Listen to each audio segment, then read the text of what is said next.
ଆଜି ଆମ ଘରେ ଏତେ ସାରା ସୁନାମୁଖୀ ନଡ଼ିଆ। ସାଙ୍ଗମାନେ ୱେଲକମ କରୁଛି ମୋର ଆଉ ଗୋଟେ ୟୁଟ୍ୟୁବ ସର୍ଟସ୍ କୁ। ସାଙ୍ଗମାନେ ଆଜି ସକାଳୁ ଆମ ଘରକୁ ଆସିଥିଲେ ନଡ଼ିଆ ଛଡେଇବା ବାଲା।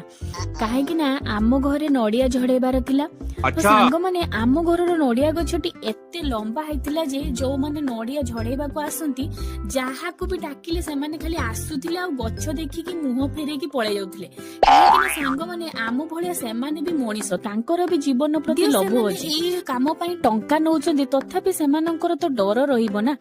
ତ ଦେଖନ୍ତୁ ସାଙ୍ଗମାନେ, ସେ ଯେତେବେଳେ ଗଛ ଉପରକୁ ଚଢିଥିଲେ ମାନେ ଏତେ ଡର ଲାଗୁଥିଲା ଦେଖିଲା ବେଳକୁ। ତାପରେ ସେ ଓହ୍ଲେଇକି ଆସିଲେ। ସେ ଉପରେ ଥିଲା ବେଳେ ତଳୁ ଡାକିଲା ବେଳକୁ ତାଙ୍କୁ ଶୁଭୁ ହିଁ ନଥିଲା। ତାହେଲେ ଭାବନ୍ତୁ ସେ କେତେ ଉପରେ ଥିଲେ। ତ ଏଇଭଳି ଭାବରେ ଆମର ନଡ଼ିଆ ଛଡେଇବା ବି ସରିଯାଇଥିଲା। ସେ ଅଲରେଡି ତଳକୁ ଅଧିକାଂଶ ନଡ଼ିଆ ଗାଡିଆରେ ପଡିଯାଇଥିଲା। କାହିଁକି ନା ଗାଡିଆଟି ଗଛ ପାଖାପାଖି ଥିଲା। ସବୁଆଡୁ ନଡ଼ିଆ ଗୁଡିକୁ ଗୋଟେଇକି ଗୋଟେ ଜାଗାରେ ରଖାଗଲା। ଏଇ ନଡ଼ିଆର ନାଁ ହେଉଛି ସୁନାମୁଖୀ ନଡ଼ିଆ। ଏହାର କଲର ବି ଆପଣ ମାନେ ଦେଖିପାରୁଥିବେ, ପୁରା ଗୋଲ୍ଡେନ କଲର। ନଡ଼ିଆ ଆଉ ପଇଡ ମିଶାମିଶି ହେଇଥିଲା। ଯେହେତୁ ୟା ଭିତରୁ ଆମର ଘରେ କିଛି ରହିବ ଆଉ ବିକ୍ରି ହେଇଯିବ, ତ ସେଥିପାଇଁ ନଡ଼ିଆ ଆଉ ପଇଡ ମିଶାମିଶି ରହିଥିବାରୁ ନଡ଼ିଆ ଆଉ ପଇଡକୁ ଅଲଗା ଅଲଗା କରିଦିଆଯାଇଥିଲା। କାହିଁକି ନା ନଡ଼ିଆ ବହୁତ ଅଳ୍ପ ବାହାରିଲା ଆଉ ସବୁ ଗୁଡାକ ପଇଡ ଥିଲା। ତ ନଡ଼ିଆ ଆଉ ପଇଡ ଅଲଗା ଅଲଗା କରି ରଖାଯାଇଥିଲା। ରହିଲି, ଜୟ ଜଗନ୍ନାଥ।